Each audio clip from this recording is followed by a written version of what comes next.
Okay, ito pong malangin yung Pinoy Params Instructor na gunsmith din naman at may naghahanap sa atin, gusto magpa-train sa Pilipinas. Wala pa ako sa Pilipinas, dito pa ako nagtatrabaho sa Kuwait sa Mayadin Shooting Range.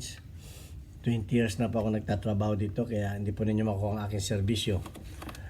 Ang trabaho ko po dito isang firearms instructor, gunsmith at ngayon ay consultant. Okay, at bago ako bumati at magpasalamat sa ating 37,800 plus na mga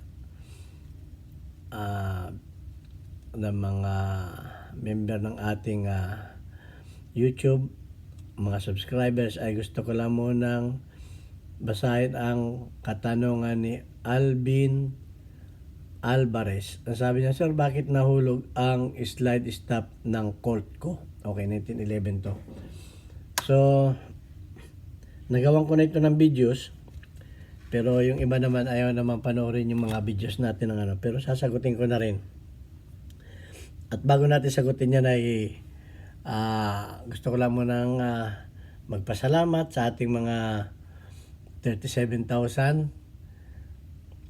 plus na mga subscribers, lalo tigit do sa mga hindi nag-skip ng ads, sapagkat tayo nga po isang charity vlogger na may 6 na estudyante na tinutulungan na anak ng mga single parent. Kaya tayo nagpapasalamat sa ating mga sponsor na nagpadala dito sa ating GCash number. Yan. Dahil nga po ang kinikita natin sa YouTube ay tinutulong natin sa ating mga beneficiaries. Yan. At thank you very much at shout out kay Alfredo Isidro or Disipay ng Las Piñas, kay Architect Arnel Salvador, kay Jubil Platoon Boy Umay ng Riyadh, Saudi Arabia, kay Umbit ng Kia Motors Kuwait, kay Anthony Banglista ng Pasay, merong ayaw magpakilala, tawagin nating Adrian, at si Conrado Ilolailio at Junard Diaz. Okay, sana marami pa ang mag-sponsor. Hindi po tayo tumitingin sa laki ng halaga. Ang importante po tayo nakatulong at salamat sa inyo. God bless you at sana lumago pa yung ating YouTube channel at nang marami pa tayong mga bata na matulungan. Ayan, sasagutin ko na yung katanungan ni Alvin Alvarez. Bakit daw nahulog yung slide stop? Wala tayong 1911 dito na baril. Pero pwede ko naman sa inyong i-demo kung ano ang problema. Okay, ito po yung slide stop. Yan. Parehas lang ito halos ng ng 1911. Ito po ay ang slide stop ay dito. Dito yan. Okay? Nandito ang slide stop nakalagay. Yan, dito sa gilid. Yan o. Kung mapapansin ninyo, yung dulo ng slide stop ay nandoon. Pero pansinin niyo yung dulo na yun ay may mataas. Okay, dahil pag nawala yun, mahuhulog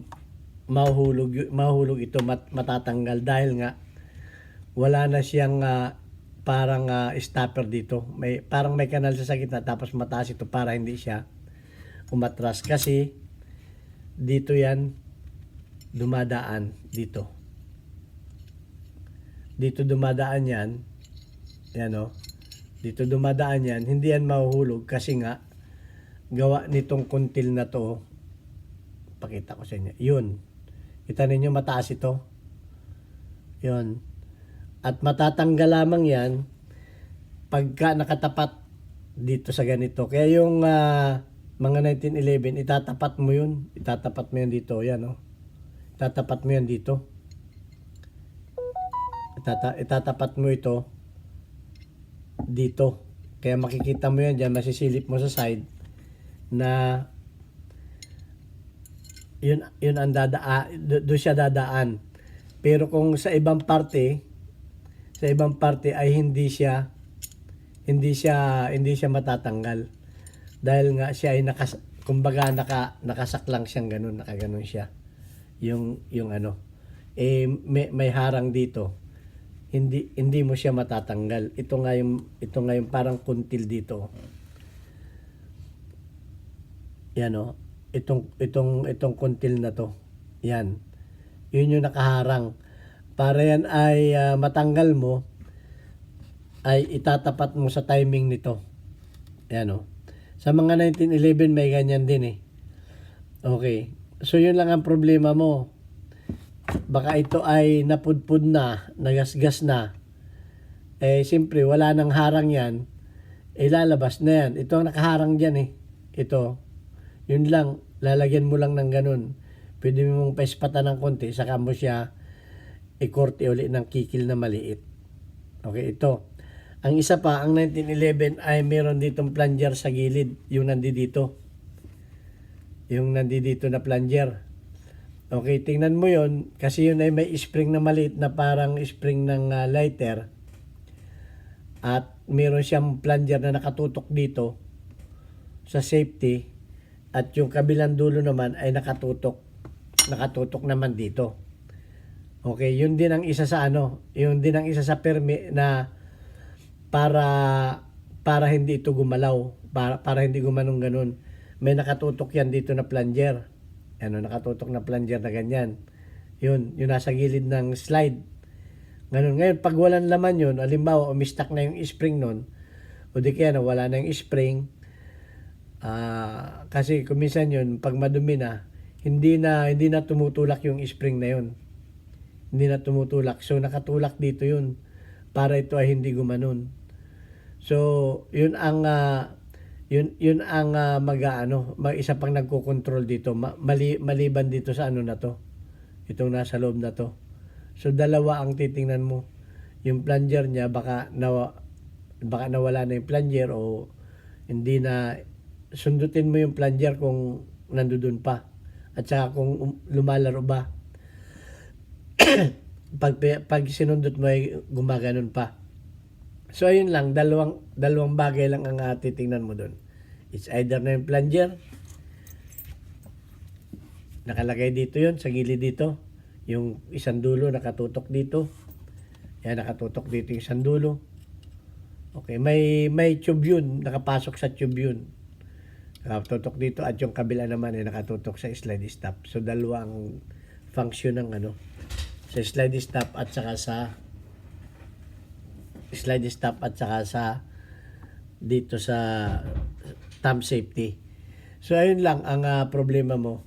Actually may video na tayo niyan, madali naman sagutin yan. Kaya ginawan ko na uli ng video para hindi ka na maghirap. Kasi yung iba naman hindi naman hinahanap yung mga videos natin. Okay, babasahin ko lang yung mga weekly highlight of your most engaged audience members, including your top comments. So, shout out sa mga masugid nating mga members at mga subscribers na top most engaged audience.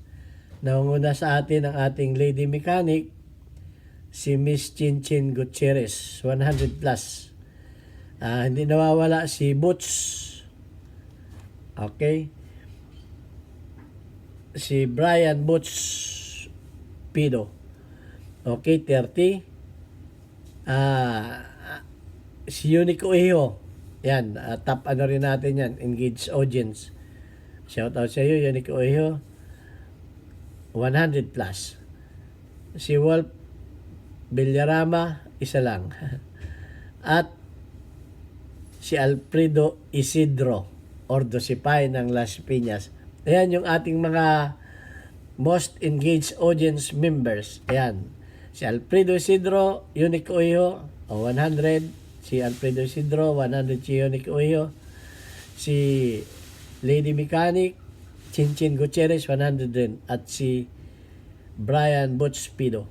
Ayan yung ating mga So, linggo-linggo meron yan. Babasahin ko yan.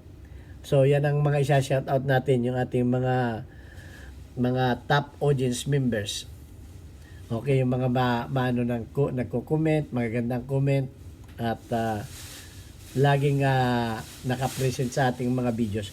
Ayan, kung gusto ninyo mapasama dyan, ay di makipagkompetisya kayo sa mga yan. Okay, next week, mapapalitan yan. Okay, so ito ang inyong Pinoy Firearms Instructor. Sana i-share ninyo yung ating mga videos para marami pong matuto. Magtanong lang kayo at sasagutin natin sa pamagitan ng ating malit na kalaman. Hiniling ko lang na kung kayo magtatanong ay linawin ninyo sa yung tanong para hindi ako nahirapan sumagot. Alamin natin kung anong brand at model, caliber. Okay? Hanggang sa muli, God bless us all. Thank you very much.